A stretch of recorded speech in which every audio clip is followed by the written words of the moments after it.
What's up, everybody? Thanks for tuning into the channel. Wanted to turn the camera on and talk to you guys a little bit this evening. Something that I had kind of forgotten about today until a real close friend of mine had reminded me what today was. I knew it was this week, but I wasn't paying any attention to the specific day. But today marks 3 years ago to this day that I gave up drinking and cut alcohol out of my life. And him and I were hanging out quite a bit at that time frame, so it's always kind of stuck with him. It's also, I guess, gave him some food for thought and some things that he's made a lot of changes on and stuff to better himself as well. But it's one of those things that it's crazy that it's been that long. And so many positive things have happened and so many positive things have changed. You know, I really don't have anything negative to talk about with it as far as turning that leaf over and moving down a different road. Of course, when I gave up drinking, I wasn't at a stage where it was something where I had to go somewhere or anything like that. It was just mostly kind of a intuition, reflection on my life as to where I could be headed potentially, and that's where the change came about. So again, for me, I don't have a lot of like really strong negative things that came about before I kind of parted ways with alcohol. So the last 3 years have been nothing but phenomenal good change for me. Now that doesn't mean that there's been times that it's been more of a struggle, you know, days that have been a little bit tougher to manage than you know, having that to lean on in the past and things like that. Of course, there's absolute struggles, days where you're feeling a bit more down or this or that or anxious or social gatherings, things like that. It definitely comes up. But overall, without a shadow of a doubt, it's been the best thing that I've ever done for myself, especially in my adult life, to better myself. And that's kind of the point. I don't really have an exact point to turning on the camera tonight to this video. It's mostly just as much for anything that it's something that I can look back on myself over the years, and it signifies that that changing of time and time that's gone by. And it's like I said, it's as much of a personal self-reflection. But I know some people out there do get some benefit out of my sharing my sobriety journey. Again, people that may or may not keep up with the channel, 3 years ago, I kind of started getting to what I felt like I was reaching a point with alcohol that it was becoming something that I was leaning on more and more and more to get through my day-to-day life. I've drank since I was, you know, a handful of times, different times before I was 21, but I never did a lot of partying or drinking before I was 21. But after I turned 21, you know, it was like, hey, I'm not doing anything wrong. This is completely fine. It's legal. There was never really a bad time to drink. You know, if you're having a good day, it's a great time to have a beer. If you're having a bad day, it's a great time to have a beer. So there really wasn't ever a bad time for it. I didn't feel as though I was abusing it in any way. There would be times I would go through spells where it's like, oh, I've drank more than what I you know, thought I needed to be drinking, and I would kind of try to cut some ties or cap it back a little bit and cut down and things like that. And really, I never found anything that was a good consistent thing to do or to stop with it. 1 year prior to my quitting, during the Lent season, I actually gave up alcohol and didn't drink. And I think something in me through that point always looked back to that time frame and knew without a shadow of a doubt that it was something I didn't need. I was almost even pretty reluctant to take that next drink again after I'd stopped through that Lent season, because something inside of me was saying it wasn't for me and it wasn't heading me in a good place. So prior to the point that I had quit, again, I probably say this all the time and I reiterate things that go on through our life, but they are big things in our everyday life, and it's also a big catalyst for the turning point for me to sobriety. But our oldest daughter's type 1 diabetic. When she was diagnosed type 1 diabetic, I was already a daily drinker, anywhere from probably four to five to six beers a day. Never really felt like that was too much of a problem. Sometimes more, sometimes less, but probably on a consistent average, 4 to 6 beers a day, something like that. And through that time period of her becoming diabetic and us bringing our second kid into the world, it put an immense amount of struggle on mine and my wife's relationship, put an immense amount of strain on my wife, having to deal with everything that was coming her way, pregnancy, the medical needs that our 5-year-old now needed, our marriage, all those things compounded. And so it was a very tough time for her, it was a very tough time for me. And she had no real outlet. I mean, not to be able to take any kind of prescribed medicine or something like that, or to even have a drink with being pregnant.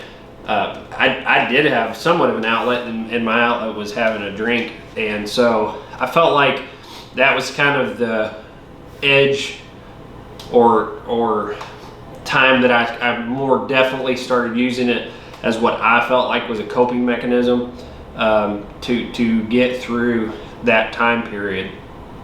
And I don't condemn it, because I wouldn't be where I'm at now if it wasn't for that time period.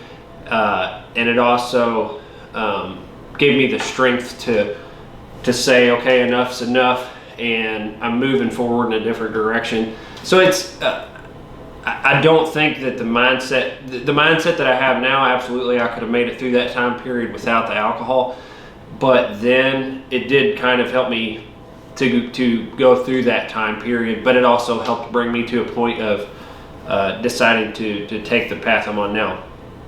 So it's again, it's been a very interesting 3 years.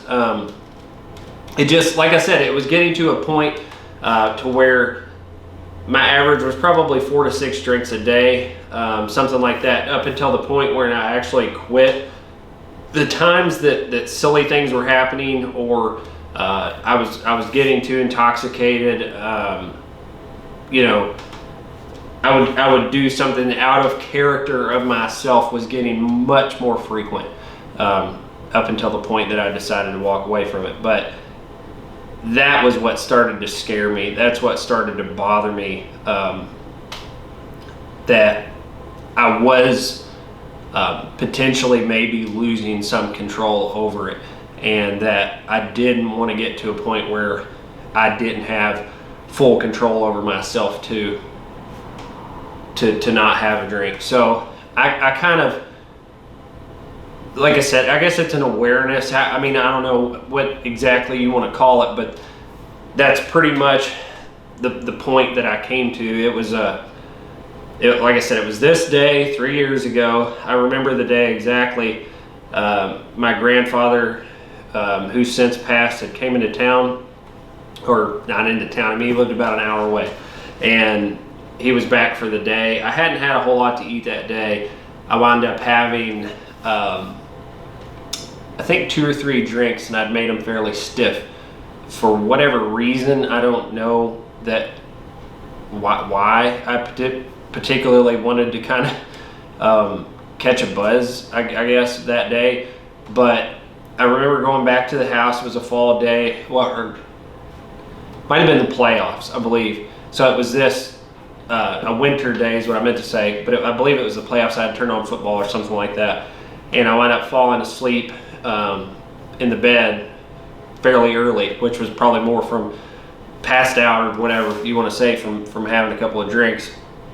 But I had our littlest one with me at the time, and she was sitting in the bed with me. And, you know, of course, that's not something my wife and I do. Of course, shortly after I'd fallen asleep, my wife had realized that. She came in to move the baby, but it was one of those things where it bothered me enough that I did fall asleep with her, and that I just knew that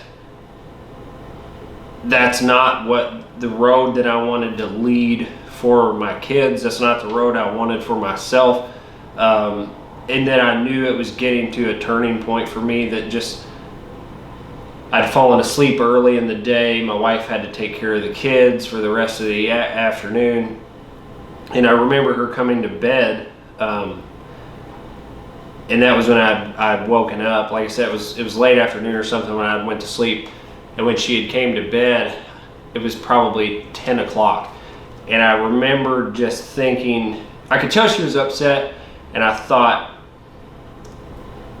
I know what she's going to say. She's going to say, do you have a drinking problem? And that's what I heard in my own head. And that's not what she said. She said, I'm kind of frustrated. You fell asleep early. I want to have to take care of the girls. Of course, I knew why I fell asleep early. But that evening, I couldn't even go back to sleep. That sat with me and bothered me so much that I knew in my own head what I probably needed to hear her say, and then I knew in my own head was it wasn't to that tipping point yet, but I was probably getting close to where I was going to have to make a decision to either quit like I did or continue drinking and not really know where that road would head. Maybe that road didn't get worse. I don't know. I would assume it probably did, because I just don't think that I was consuming properly, and it was just a good answer for everything for me. Actually, I heard a homeowner friend of ours that we used to do some remodel work for put it to me really good one day that we were talking about it. He's been sober for 30 years or so. And we were talking, and at that point I was sober, but I hadn't fully wrapped my head around the fact that I didn't need to drink anymore. That I probably at some level or another had an affliction with alcohol, whether that was, I wouldn't say maybe necessarily full-blown alcoholic at the stage I was at, but definitely alcohol abuse. So you have to kind of gauge that for yourself. But anyway, we were talking, and I said, maybe again one day, maybe I'll have a drink, another day after my kids are growing, this and that. And he said, I'm going to tell you, if you look at most accounts, that doesn't really generally work out very well for people.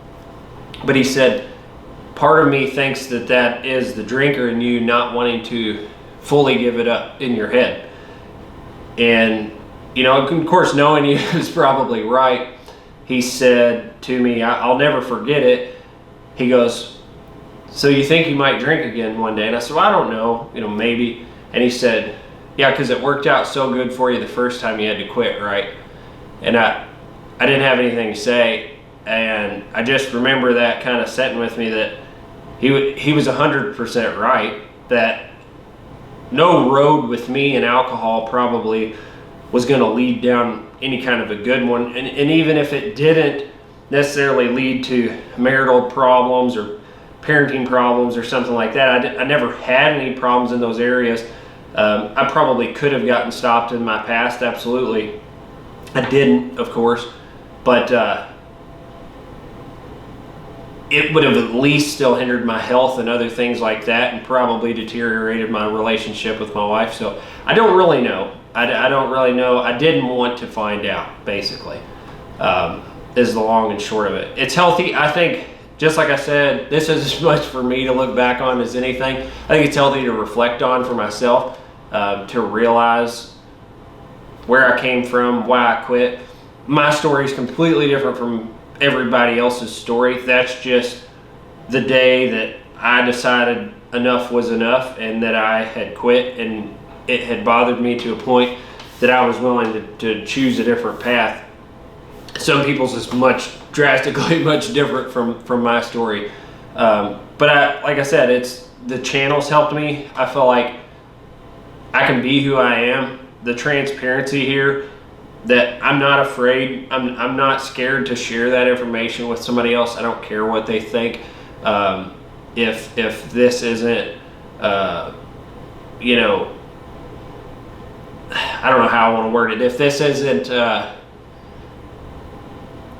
somebody, you know, what somebody wants to see from me or whatever, that doesn't bother me. Or if this is somebody's picking point towards me, that, oh, he's weak, this, that doesn't, again, I've moved way beyond that worry or thought or mentality. So I love being able to share that for more than nothing else, to potentially help somebody else, and just allow people to realize that you can do whatever it is you need to do, and there's places and plenty of people out there that can help you, that can get you to a point where it's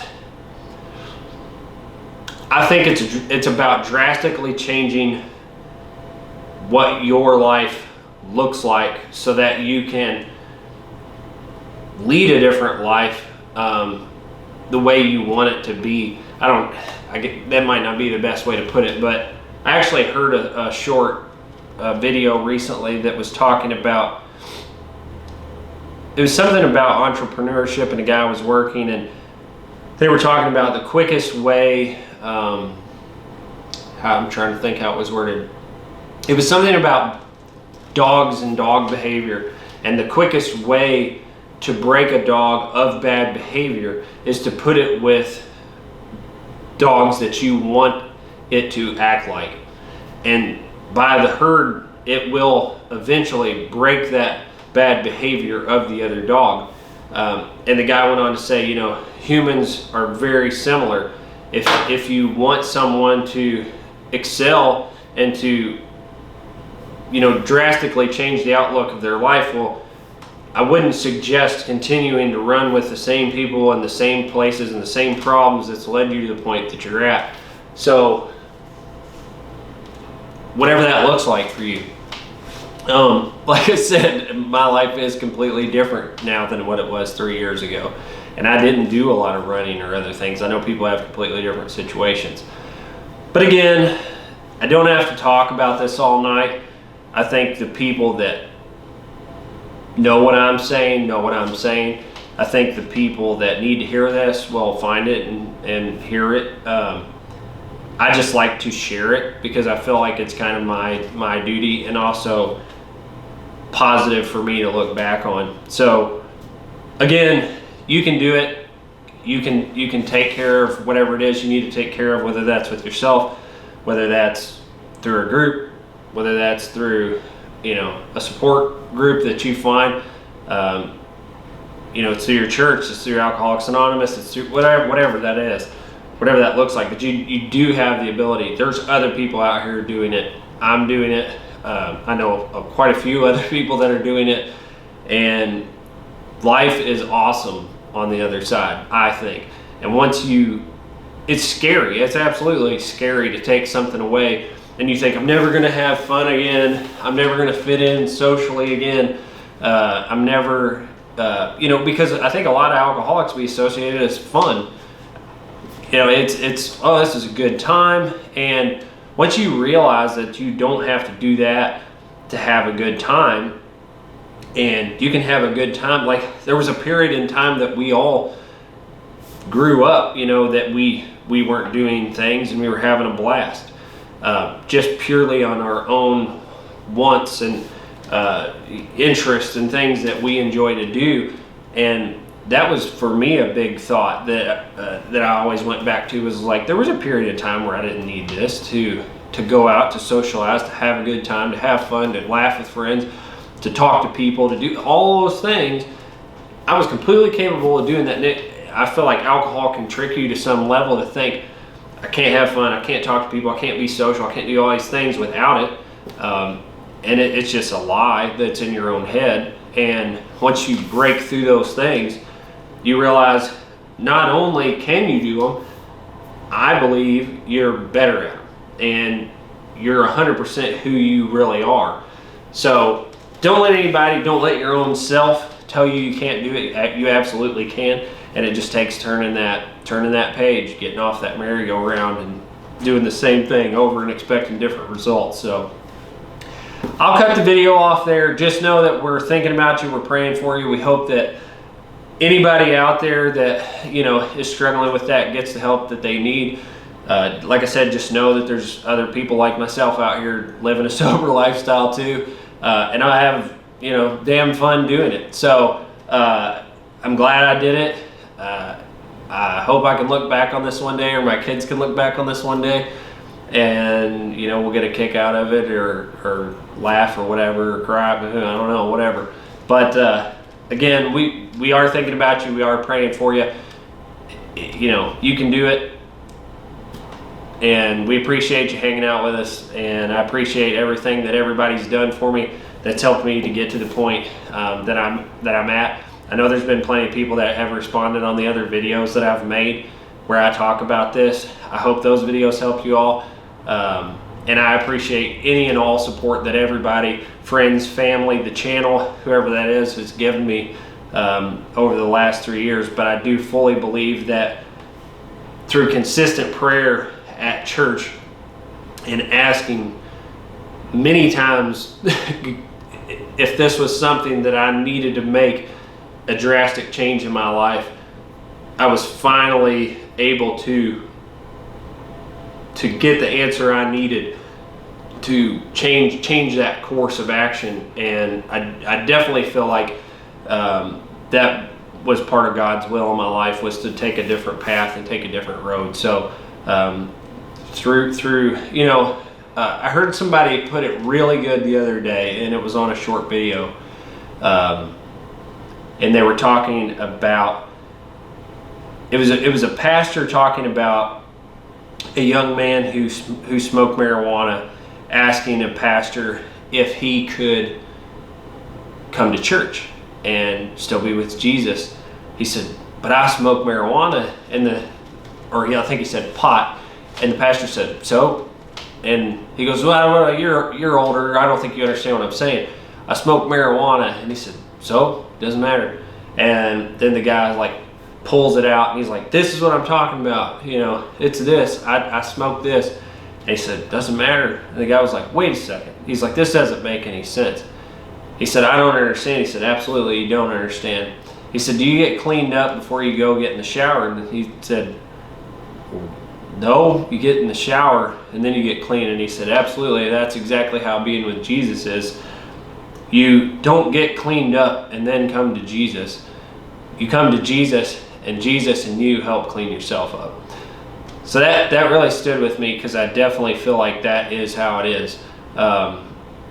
It's something that I always felt like, well, I have my struggles in life, and maybe I shouldn't be at where I'm at in church, or maybe these are struggles I shouldn't be having if I'm a good Christian, and that I'm praying about these things on a consistent basis. And when's he going to stop giving me forgiveness for these things that I continue to do over and over again? But I truly feel like through continual prayer and 100% of that video that I just told you, that it's that continual going. And I'm no saint by any stretch. Like I'm as flawed as anybody. I'm just trying to get to be a better person. But I do feel like through that diligent prayer and going to church and just saying, God, this is a problem that I have. Can we work on it? I'm aware of it. That will eventually give you the strength and God's help to overcome whatever that is in your life, or to be a better parent, or a better employee, or you know, a better spouse, or whatever title that is in your life or thing you struggle with. So I'll stop rambling, because obviously I can go from one topic to one topic. So again, we appreciate everything that everybody's done for us. We appreciate absolutely any support that you give to the channel, and we hope that everybody has a great and safe week, and we look forward to seeing you on the next video. Take care. Have a good day.